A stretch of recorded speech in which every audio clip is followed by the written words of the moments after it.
Hello everyone, welcome to keep learning by Swapnil. आइए question देखते हैं। 2024 में पीवाईक्यू आया है। A given object takes n times the time to slide down 45 degree rough inclined plane as it takes the time to slide down an identical perfectly smooth 45 degree inclined plane. The coefficient of kinetic friction between the object and the surface of the inclined plane is। सबसे पहले जो concept इसका हम concept समझ लेंगे।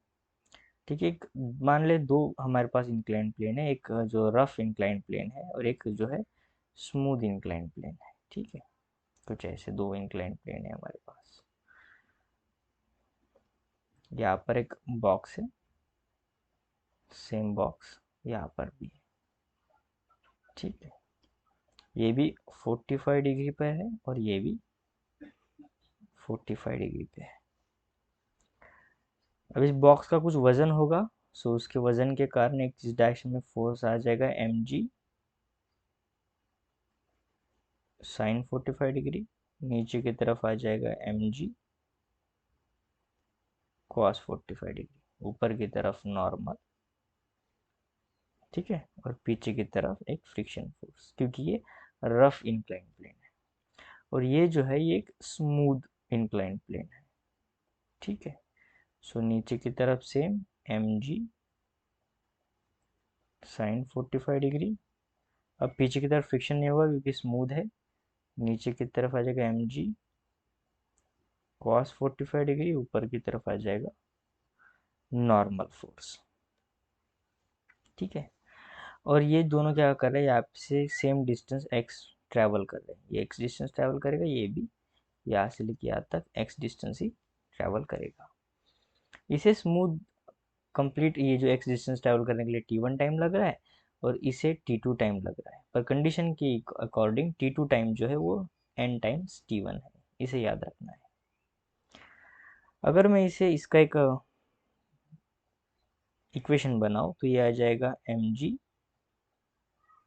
Sign 45 degree minus friction force is equal to mass into acceleration. ठीक है, इसे सॉल्व करने के बाद आ जाएगा mg बाय √2 माइनस फ्रिक्शन कितना हो जाएगा म्यू और नॉर्मल यानी mg cos 45 यानी mg by √2 is equal to mass into acceleration.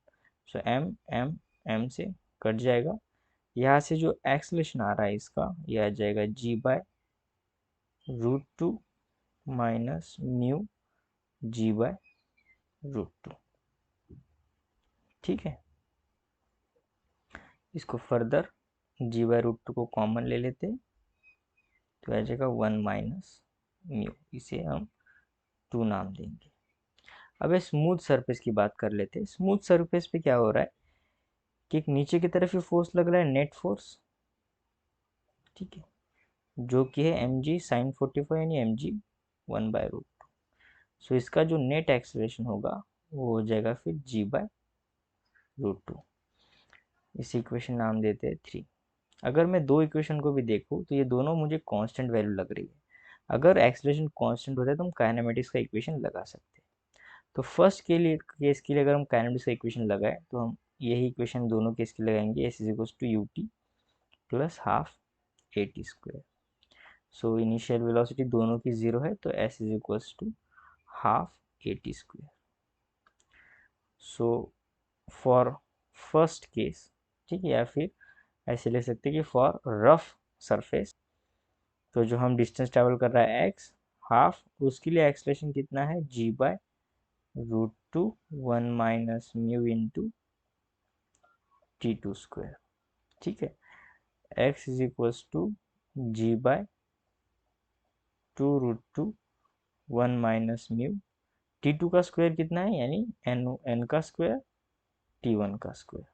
इसे इक्वेशन 4 नाम देते हैं। नेक्स्ट पेज पे देखेंगे, सेम हम स्मूथ सरफेस के लिए x is equal to half.